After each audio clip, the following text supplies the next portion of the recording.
આપણને મોકો મળ્યો. અને ભલામણા તો આપણે ભગવાનને આક્ષેપ કર્યું, મન કઈ આપ્યું જ નથી, તને લેતા ન આવડ્યું.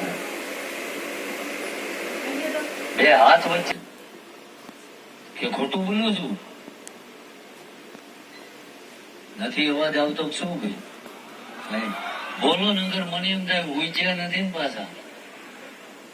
એટલે કહેવાનો હેતુ એ છે કે મારું મુખ્ય ઉદ્દેશ્ય એ છે. અને હું તો ગેરંટી ઘણા દફા આવ્યું પાછા પેલા મને તો આ જ સમાચાર મળ્યા કે બાપુ લઈ જવાના એટલા લાભ થાય. એટલે 1 રૂપિયો કોક એમ કે બાપુ મેં આપ્યો લીધો તો જીભ કરડીને મરી જવાનું ભલામણ. આ એ લોહી નથી. એક વ્યક્તિ સિંગલ સાબિત કરી દેજો કે એમ કે બાપુ અમારા ગામમાં આવ્યા હતા અને આટલા પેટ્રોલ ના એમ આપ્યા નહીં. હું તો નહીં, મારા હારે ફરવા વાળા કદાચ દાદાના સેવકોએ જો 50 પૈસા અડ્યા એવું ક્યાં ને તો આ માથું ઉતારી ભોળાનાથના પગમાં નાખજો. આ એ લોહી નથી ભલામણા. પૈસા આટું દોડે ને એ લોહી નથી. આ 900 વર્ષ અમાર જેનો બાપ જો કોકની આબરૂ ઢાંકવા ધરતી ઉપર લોહી રેડ દીધી હોય ને એના નામનો ધંધો હું કરું? આ તો એક ધર્મ મળ્યો હે.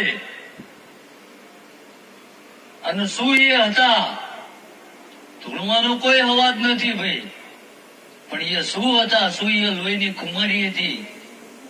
અને દાદાની દયા છે કે કદાચ આજે આ બધું જે થાય છે ને આ બધી આગમ વાણી મેં 7 વર્ષ માર કરી હતી કે જો આવું ધરતી ઉપર ના બનાવી દઉં તો એટલે 900 વર્ષ વળવું નકામું. પુરાવા લેવા જવાની જરૂર નથી. કદાચ આ બાજુ બેઠા ને એ મને ભૂલી જાય છે, પણ 6 વર્ષ મારી એ મારી પાસે આવ્યા હતા પૂછો. અને તારે મેં કીધું હતું કે આ તપશે તેથી શું થશે એ તમે જોઈ લેજો. પણ એક આજે બેઠા ને એમના બાળકના રૂપમાં 6 વર્ષ મારી પાસે લઈને આવ્યા હતા. ખોટું તો ન બોલતો ને ભાઈ? નકર એ પછી અમે ક્યારેય ન મળ્યા પૂછ્યું, ક્યારેય નહીં. અને આજે તે કોઈ એવી વાત નથી કે એ હું આવવાનો છું ને એ આવવાના. પણ આ જે દેવ રહ્યું ને, દેવની ડિક્શનરી એટલી મોટી છે કે એકવાર જે ચહેરો જોઈ લો ને એ ફરીથી ભૂલાતો ને કોઈ દાડો નહીં. પછી મન ક્યારેય મળ્યા નથી ને તમે. એટલે આ એ છે ભલામણ.